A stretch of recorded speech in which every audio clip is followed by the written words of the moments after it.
نحمده ونصلي ونسلم على رسوله الكريم اما بعد فاعوذ بالله من الشیطان الرجیم بسم اللہ الرحمن الرحیم۔ رمضان المبارک کی 24ویں شب کا بہت خاص الخاص عمل آپ کو بتا رہا ہوں۔ جو انسان رمضان المبارک کی 24ویں شب کو اس مجرب عمل کو کرے گا، اللہ اس کو ہر قسم کے قرضے سے نجات دے دے گا، ہر قسم کے قرض سے اس کی خلاصی ہو جائے گی، اور اللہ تبارک و تعالی جو ہے اس کو پردہ غیب سے معاونت کرے گا کہ قرض اس سے ختم ہو جائے۔ آج چونکہ ہمارا پورے ملکوں کے ملک جو ہے وہ قرض کے اندر جکڑے ہوئے ہیں، اور عالمی قوتوں نے بڑے بڑے ملکوں کو قرض کے اندر جکڑ لیا ہے، اور یہی نظام جو ہے آگے انسانوں کے انفرادی طور پہ ہی موجود ہے کہ آج ہر بندہ قرض میں جکڑا ہوا ہے، اور چاہے وہ بندہ مسلمان ہے یا کافر ہے۔ اور یاد رکھیں، سود کے ساتھ قرضہ وصول کیا جا رہا ہے، نظام ایسا بن گیا ہے، اور قرض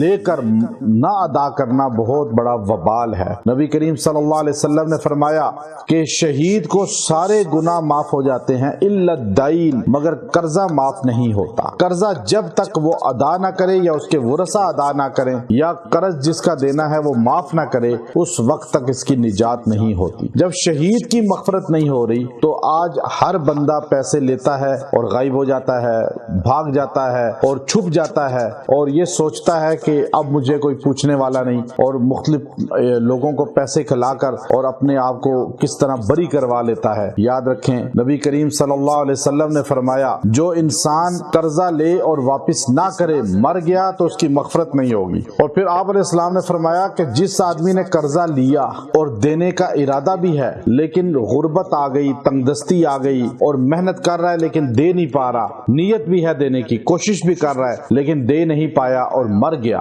نبی کریم صلی اللہ علیہ وسلم فرماتے ہیں میں محمد صلی اللہ علیہ وسلم تمہارا نبی روز محشر تمہاری طرف سے قرضہ ادا کروں گا۔ یاد رکھیں، قرضہ دینے کی نیت سے مر گیا تو اللہ کے رسول کی شفاعت ملے گی، اور قرضہ دیے بغیر نیت کے کہ میں نہیں دینی اور اسی طرح مر گیا تو پکڑ میں آ جائے گا۔ آج ایک بڑی تعداد قرضہ لے کے بھاگ جاتی ہے، کھا جاتی ہے، اور لوگوں کی زمینوں پہ قبضوں کیسے پیسوں پہ قبضہ کر لیتے ہیں، تو یاد رکھیں یہ پکڑ ہے، عذاب الہی کی بہت بڑی جو ہے نشانی ہے۔ اگر آپ قرضے میں ہیں، گرے ہوئے ہیں، تنگ ہیں، ذلت ہے قرضہ صبح شام کی، ٹینشن ہے، ڈپریشن ہے، شوگر ہے، اسی سے بیماریاں لگتی ہیں، اس لیے کوشش کریں کم سے کم قرضہ لیں، اور اگر قرضہ نہ لیں زندگی میں تو یہ بہت ہی اچھا ہے۔ اور آپ قرضہ بہت زیادہ آ چکا ہے تو آپ اللہ کے حضور اس طرح دعا کریں، اللہ آپ کا قرضہ انشاءاللہ پردہ غیب سے ختم کر دے گا، پردہ غیب سے اللہ رب العزت معاونت فرمائیں گے۔ وہ آپ جو ہے سورہ آل عمران کے